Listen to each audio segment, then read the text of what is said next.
here we are. We're finishing our journey through 12 Psalms. I'm going to disclose the actual reason for this sequence. There really was a method in this madness here.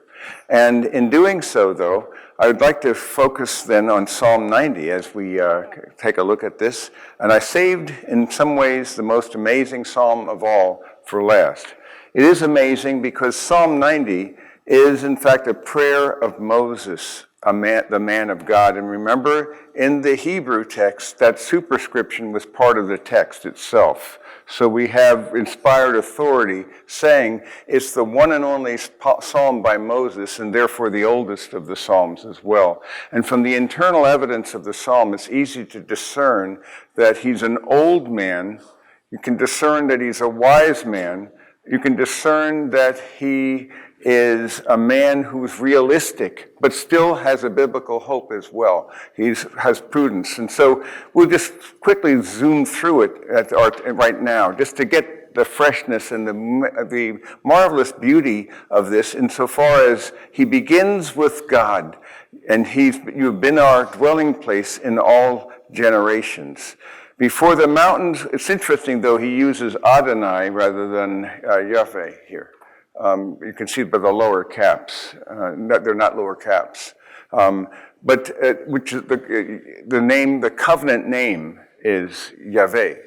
No one knows how to pronounce it.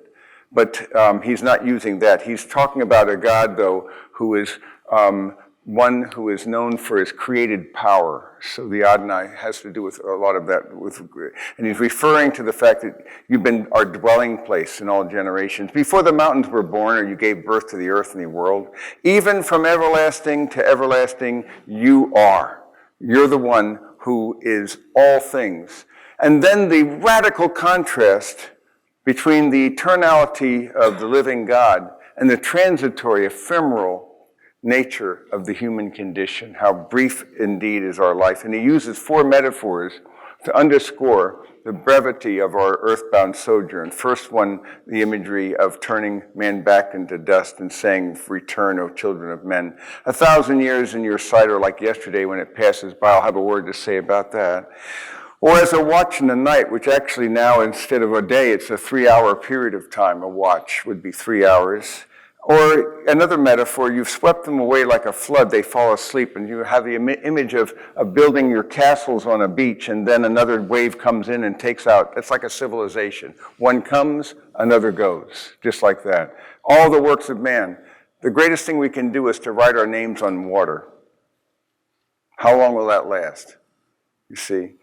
And so they fall asleep. They're like grass which sprouts anew. And so he uses the pathos of a of a flower in bloom. How long will it last? It flourishes and sprouts anew, but toward evening it fades and withers away. Magnolias are this way. I love the magnolia. I love the fragrance of it, the texture and the size of it. But the darn bloom only lasts a day, and then it gets brown on me. You see? And it's like that pathos, the beauty of that, but how ephemeral, how brief, how transitory, how it is.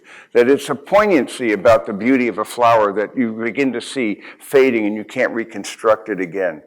We've been consumed, he says, by your anger, and by your wrath we've been dismayed, so that you can see the imagery of judgment that is involved. And it's suggestive of the fact that this is near the end of their 38 years of wilderness wandering. The whole thing was supposed to be a 2-year process. They extended it to 40 because of their rebellion and disbelief at Kadesh Barnea. And as a consequence, they were consigned literally to kill time by going in circles effectively, going nowhere really, and building up a tent, and then you go tent up, tent down, tent up, tent down, day up, sun down. It just goes around, and all you're doing when you kill time, as if we couldn't kill time without injuring eternity.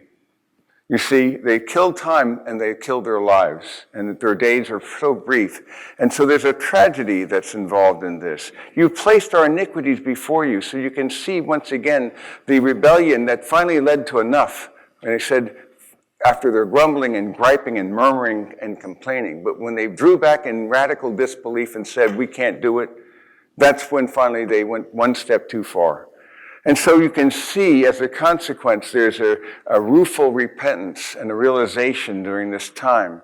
Don't let this happen to the next generation, remember, because they would all die like flies, everyone 20 years old and upwards.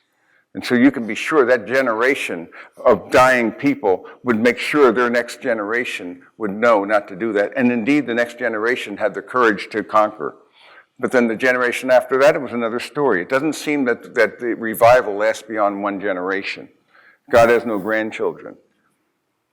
All our days have declined in your fury, and we've diminished our years like a sigh.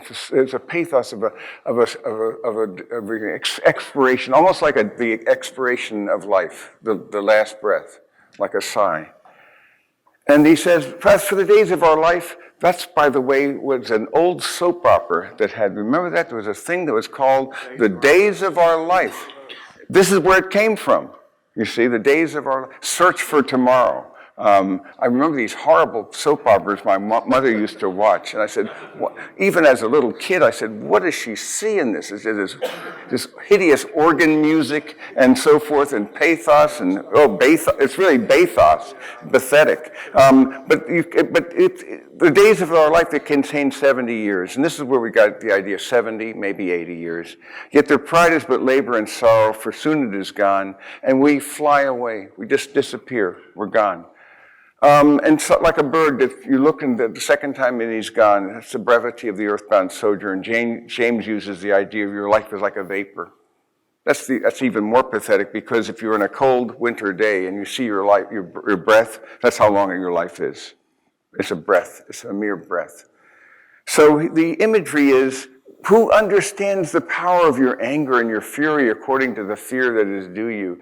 So this is what suggests to me that Moses has now seen that whole generation die off in the wilderness over 38 years. I estimate Moses went to 89 funerals a day on average.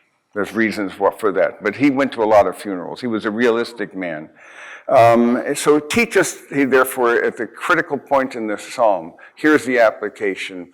The appeal to wisdom is to number your days so that we may present to you a heart of wisdom. Because if you don't grasp the brevity of your earthbound sojourn, we're going to never have wisdom. And so this concept then of how much time do you have, well, you can be sure, even if you don't think it's in the last days, it's the last days. I think it is. But I promise you this. You are in your last days. Guarantee. You're only going to be on this planet for a while longer. I mean, really short. And the older I get, the quicker the time zooms by. We know that. Remember that silly phrase that I like to use so much? I didn't invent it. I don't know. I think it must have been. It sounds like a Walt Hendricksonism. Age conspires with God to take away our temporal hope. I modified it to call it age conspires with God to transfer our hope from the temporal to the eternal.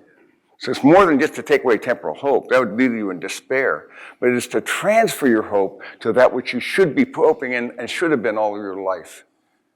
Why do we wait until the end of life, until we wise up and realize life is brief and short and ephemeral?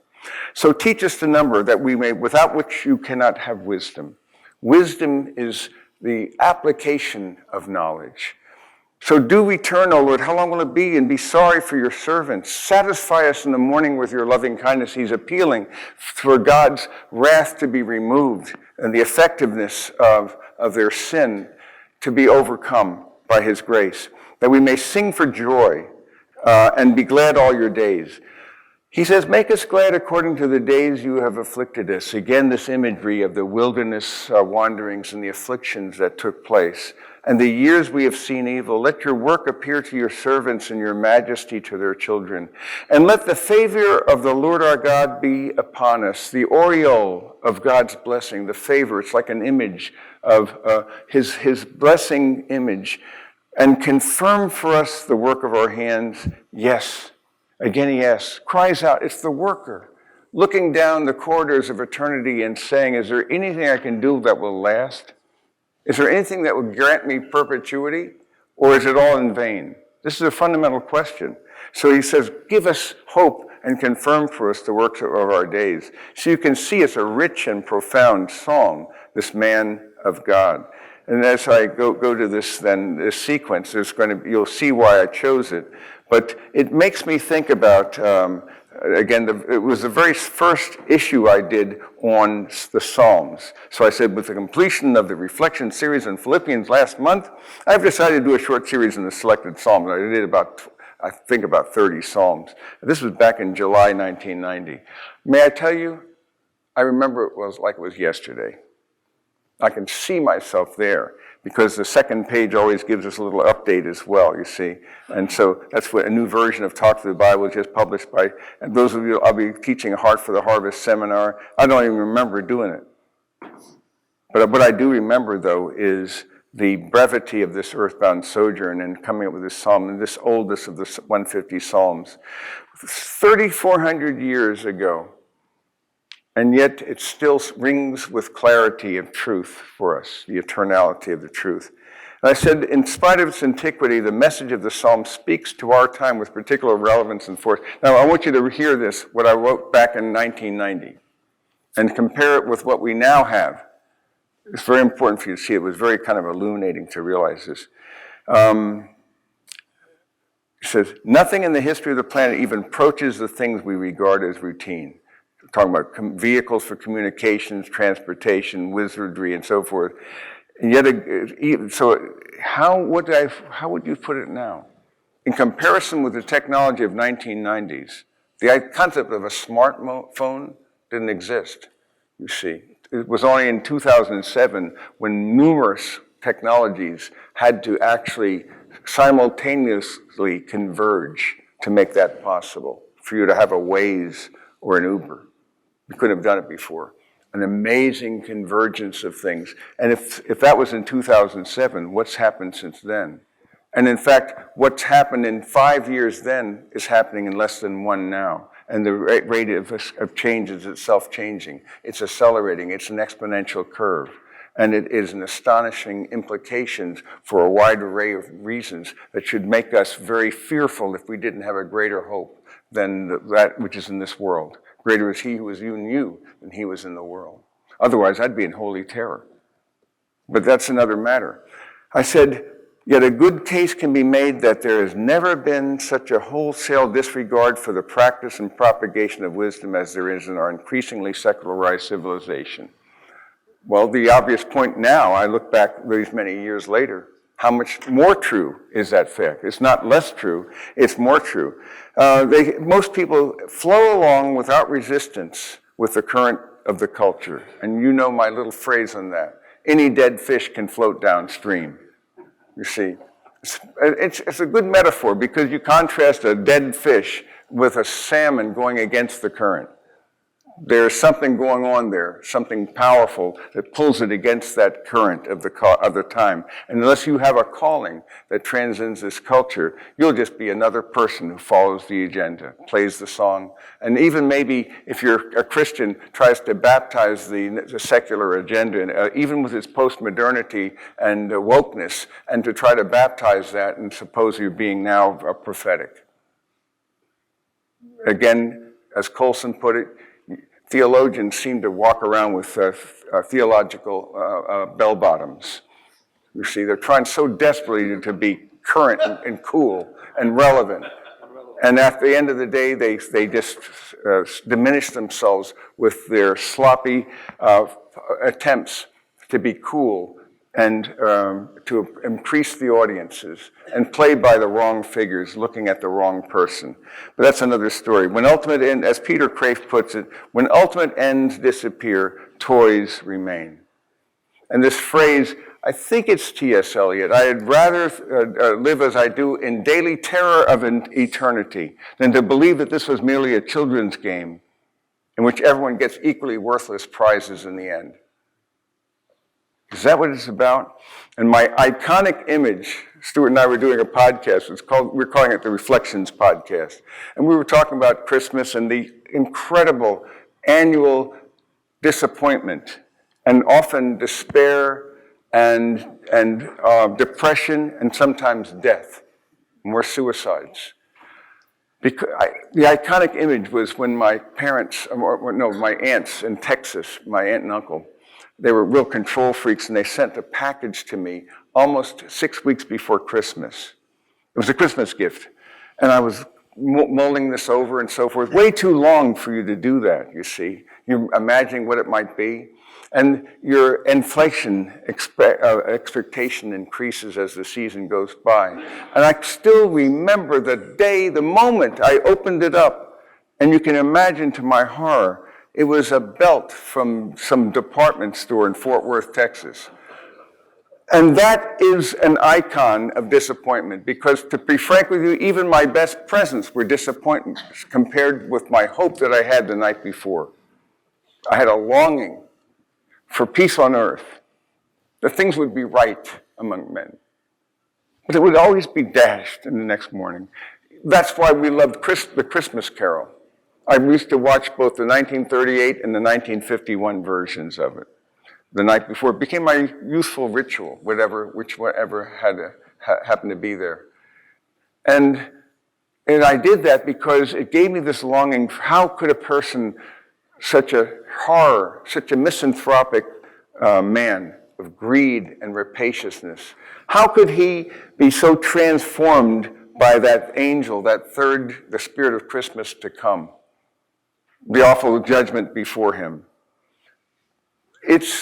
And I would like to believe it, but my experience has told me it's not the way it works in very rare cases. But we would want it. You know why? Because we're waiting for something that we cannot achieve or build. We're waiting for a city whose architect and builder is God. And nothing less than that, I think, will do. So I have a hope, and I want you to have a hope that begins to be so great, so vast, so huge, that you realize you haven't been asking for enough. What do you seek? And if it's not transfinite and transtemporal, it's not big enough. See, you are meant for bigger than the things that most people seek. And so do not seek great things, as in the eyes of men, but seek instead to be pleasing to the one who loved you, who is vast and mysterious, beyond your capacity to know, but who transcends time and space, and yet who actually entered into his own creation in his grace. What do you seek? Who do you say that I am? Who am I to you right now? And do you love me more than these? Or is there any rival to your ultimate allegiance? Your children, maybe? I don't want to go because I want to see my grandkids do this or that and the other. It means you're loving them more than Jesus. Because there is a crown of righteousness to those who have loved his appearing. And you get to choose what you love, you see, because this agape is a kind of love that, the true love of God is the love that pursues him, even though you don't want sometimes. You still cling to his character because you know you burned your bridges. So only Tories remain. This psalm is a clarion call to live our transient lights on earth in light of eternity. And of course, it's Ecclesiastes 3:11. Anyone can quote that? You've set eternity in their hearts, and yet so that man cannot know the beginning from the end. We can't know the big mystery, but we have this, we're haunted by meaning, we're haunted by eternity, we're haunted by purpose, you see. We are people who are haunted by truth if we ask our honest selves, but we rarely do that because, as C.S. Lewis puts it in The Weight of Glory, our whole educational system seems to try to drive out that basic longing for more, and to teach us that this world can provide what we need.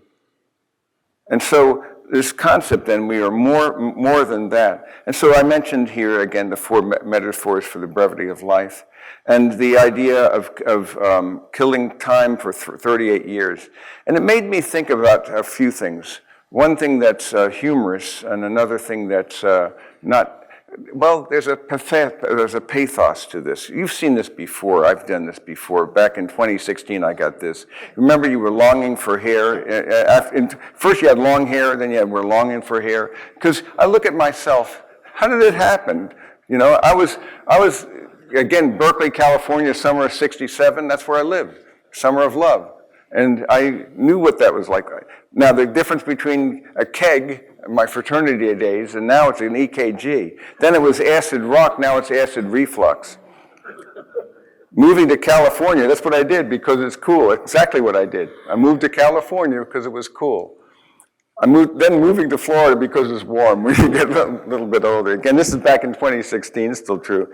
Trying to look, well, this isn't true here. Trying to look like Marlon Brando or Liz Taylor, trying not to look like them. And of course, now they're gone, but at that time they were still alive. It was not pretty. Moving from seeds and stems to roughage. That's terrible. Some wag came up with this thing. Hoping for a BMW, now you're just hoping for a BM.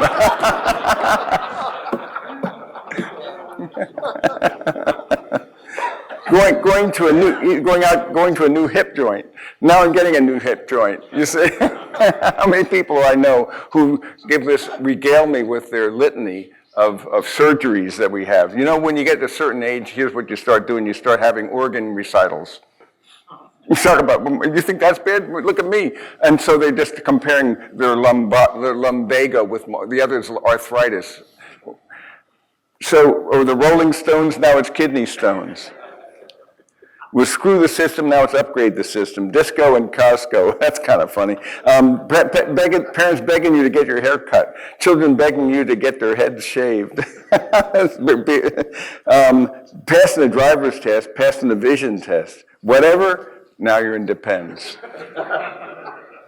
God, this was years ago I came across this photo. How many remember, you have to be a certain age to remember Leave It to Beaver? Remember that? But you remember Wally, his older brother, and so forth? And then Eddie Haskell, remember the nasty kid? And this was years ago I saw this depressing photo. It's worse now. This was a depressing photo, and this was at least 10 years ago. This is my no loitering cartoon here, so it just illustrates this. So we're all going in here, and let me make sure I've got my thing in the right place here. Yeah. So you can see there's the arrivals here, and you go in as a baby, and you notice the sign is very important. No loitering, because and then this is at your peak, and then you begin, the belly gets protruding out. You go out here, and you go out the way you came in, like a little kid, you see. It's a depressing story, is it not? To be honest with you, as I say, every old man wakes up sometimes, and there's a young man in him who says, what happened? What happened to me? And you look at that, and frankly, I'd be really depressed. Here's a guy who's got a box of mild lust, corporate, moderate wealth, truth. He lived a life of dilute truth and mixed justice. He had a lot of square meals and some easy comfort and some wow laughs. And then he gets another box. That's not a box that he thought he ordered. Well, he didn't order that box, you see. And then, of course, I have the 4 bottles of life. To be really depressing. They speak for themselves, do they not? 4 bottles of life. So, you've got to laugh at it, because if you didn't, it'd be depressing.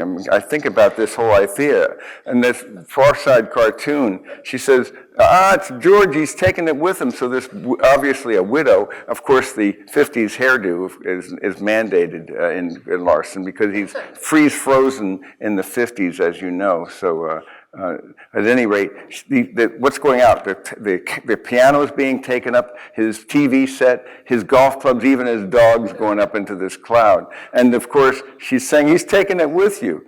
But as I like to put it, you never see a U-Haul behind a hearse. Maybe you do. Some people, again, who comes up with these things, I'm a collector of these things. I don't create them, but they amuse me. And then this fellow who was born the same year I was, a couple of years ago, he had 75 years. Suppose you split the difference. As for the days of our life, we have 70 years if due to strength, 80. But they soon fly away. So let's split the difference. And imagine then, each of these dots then is a day. So this is 100 days, that little square. You see what he's doing? And so it works out that you would have 27,300 days. Teach us to number our days. I know one guy who actually did this literally. He had marbles, and he put his number of days that if he were going to live up to 70 years old, and then he would subtract one marble for every day. That's called the memento mori. Remember you're going to die. And there's wisdom in a memento mori. There's wisdom in remembering this. I'm going to go a little longer on this teaching. I think it's, we'll have a short time at the end, but I would like to share a few thoughts with you. But in this idea here, it was intriguing to me to see, I'm definitely on borrowed time, because you see, that's 75 years, and now it's, again, you and I are all living on borrowed time. And the reason why you're still here is to accomplish some unfinished business that he has. Don't miss that out. Don't squander your life. Don't waste it. You make sure you take it seriously, because you will be asked at the judgment seat, what did you do with what I gave you? And he's going to ask you give me an account of your stewardship, because you are both a steward and an ambassador. As a steward, you own what? Nothing. What you hold back is still his. It's all his. And as an ambassador, you're not even on your own business. You're on the king's business. If you see it from that standpoint, then you will be held accountable to the king. And that is the judgment seat of Christ, which I'm afraid of and yet long for. Afraid of it because of the realization that he will see, and in a moment, some perhaps of dilated time, he will reveal all the things and will be known. And I will see my sins, I think, as he saw them. That will be an awful thing. See, I don't take it that seriously, nor their consequences. At the same time, I wonder, and I don't know this, doesn't tell us, will we see any of the sin of unused potential? That's an interesting, sobering thought, isn't it? And I'm not talking about theoretical. Nobody escapes. So you need to realize, and it's really soon. Don't count on more than a year. I now live as if it's going to be next Pentecost as a probabilistic spike that he's going to come for his own on Pentecost for reasons I won't go into here. But it's a fun game to play, because I know that's going to be May 28th. Now here's the thing. What would I do differently if I did know that he was going to come on May 28th? See, I'm living as if he is, and then planning as if he's not. So I'm trying to ask myself, what would I do differently if he were going to come, let's say next year, let's say next May, than I'm doing now? And then I better look at the delta between what I'm doing and what I would have done, and ask myself, why is there a delta? Why is there a difference? And I better recalibrate, because he's going to be asking me hard questions. So again, I'm terrified of it, but at the same time I long for it, because we will then be non posse peccari, not able to sin, which is a great thought. You've never known that yet, but you will be. Right now it's non posse, non peccari. You're not able not to sin. But then one day, it will be so that every thought you have after the judgment seat, and you will receive a reward for that which was gold, silver, precious things. That's why I recite this. Trust the Father, abide in the Son, walk by the Spirit. Because if, insofar as you're doing that, what you're doing will be pleasing to him. And you're actually building on gold, silver, and precious things, insofar as you're walking by the Spirit. So it's a definition of what that looks like. So living with that in view is, in my mind, a very important understanding of knowing that I'm going to see him at that time. So this is a very important principle for me, this concept.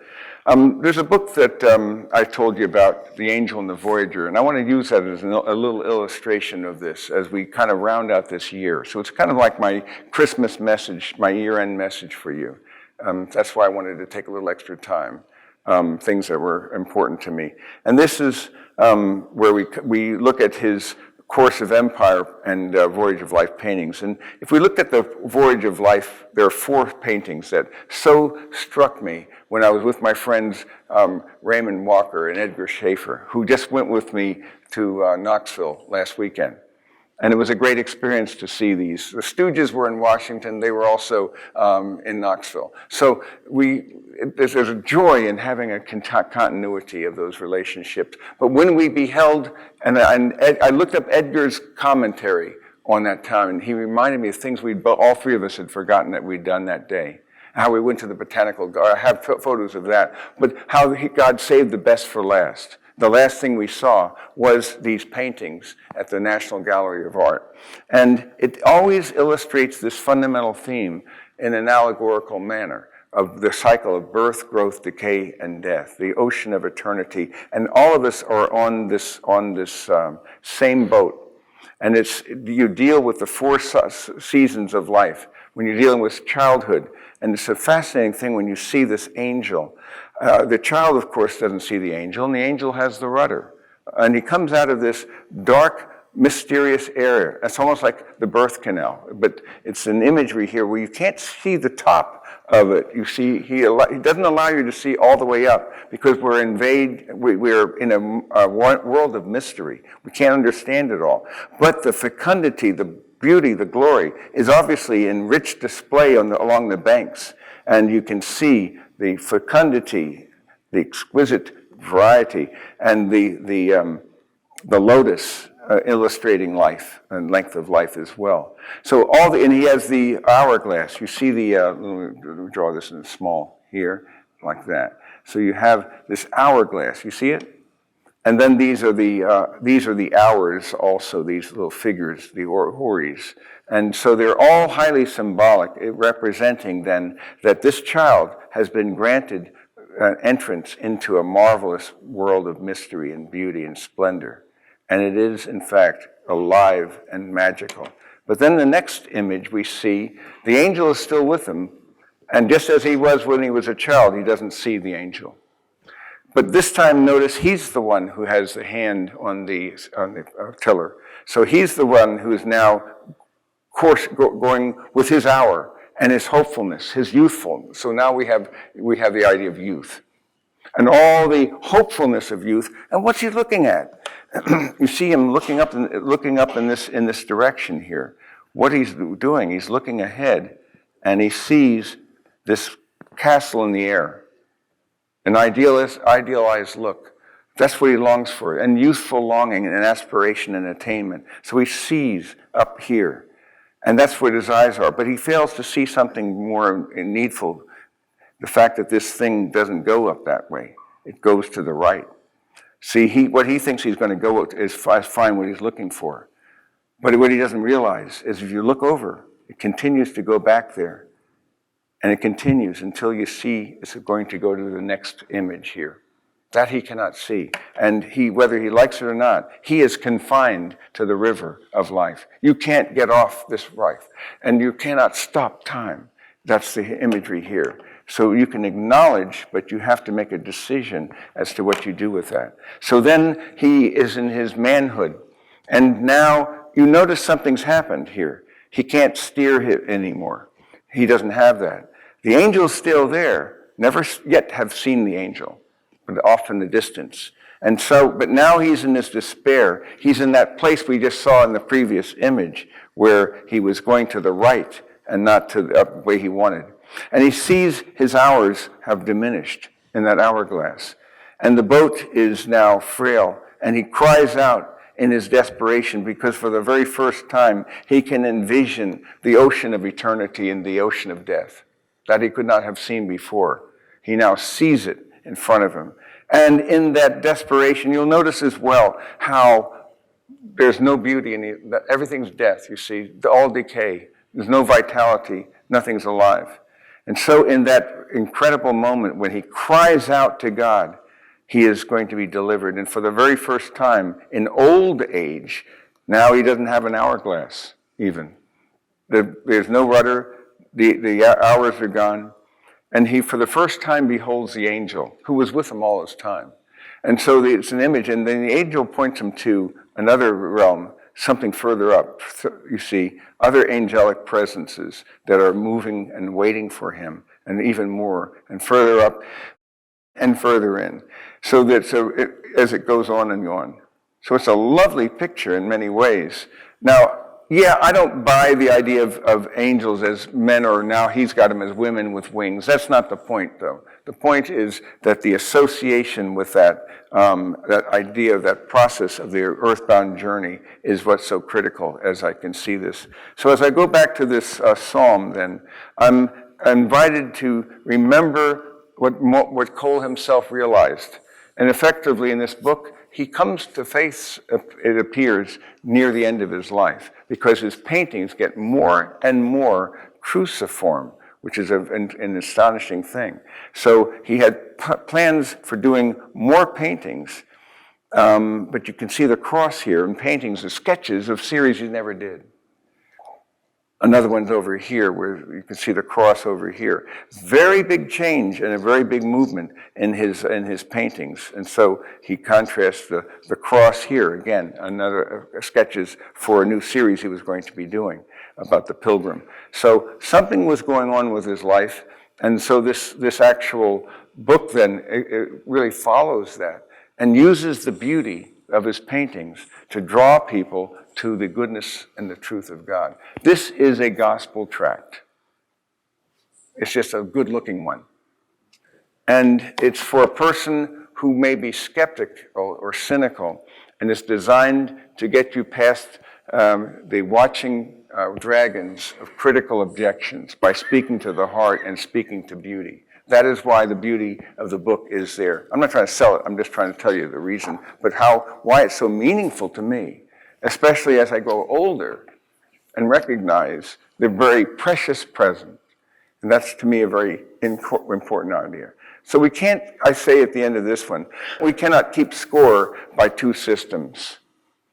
At the end of your day, if you want the work of your hands to be confirmed, the way that will be, and God has wired us, He's planted eternity in us. And we have a longing for something that will endure, that will be sustained. But if we're trying to play by two systems, it won't work. We have to have an eternal perspective in this temporal arena. And this is when I speak about only when the focus of our heart is the eternal. And that's what's going to endure. And so as I describe that in this material, I think about this concept of the brevity of the earthbound sojourn. And I've given this example. Remember, we talked about womb world before. I won't go into the teaching, but just remember that you were in a former womb that was there for 9 months. And after you reach term, you have bios, biological life. And that video that I showed you from conception to birth, I don't know if you've seen it on the TED, you ought to show that to your family. That's incredible, and he uses Vivaldi's Glory to describe that conceptual, that whole process. Incredible. But you couldn't stay in that womb world. You had to die. And to die to womb world, you were born in this world. So actually, death to womb world was birth to this new world. And so obviously you can see where I went with that, where this world is a second womb. Only a larger, wider, with things that are going on now that you could never have imagined or construed in womb world. But you know what's going on. We're being prepared after we go through this second birth canal into the eternity of God, where we are now going to be in God's presence. And the images of heaven and so forth, I want to amplify the beauty of that. And I've been using a lot of ways to try to enhance my appetite for heaven. And we have this video. I think we sent this out, didn't we, Dennis? The 2 videos that I did on that, and how I actually practiced that with Karen. So I just want to make sure you know what I'm talking about here. It looks like this. It's cultivating an appetite for heaven, where I stopped after mentioning the world. And then I stopped that with her and talked about the flesh and found that she had a fear of the judgment seat. So we went through that and discussed that.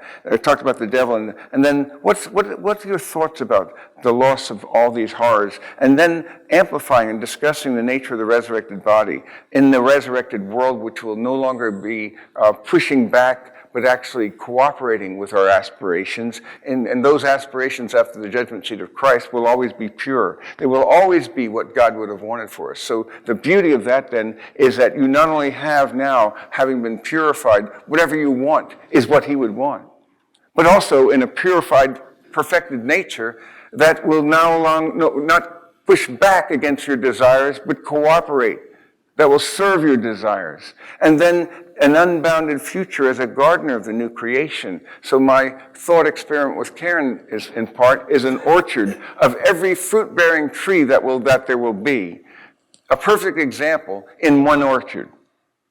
And then we get to organize them. What would it look like? How would we do that? And our minds would work together and try to design that. Start using your imagination. Sanctify a holy imagination because you don't long for heaven enough. More people I know that are afraid of death. I hear of people whose spouse is actually always consumed. She knows she's just been given a terminal sentence. We're all terminal. Did you forget that? You happen to know that it's sooner. It's still terminal.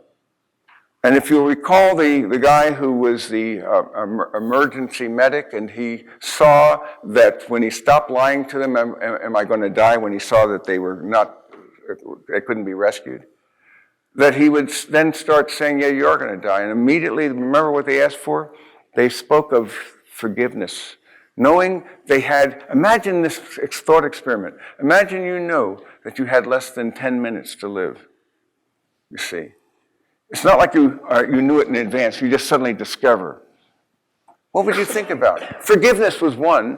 The second one was I wanted to be remembered, remembered.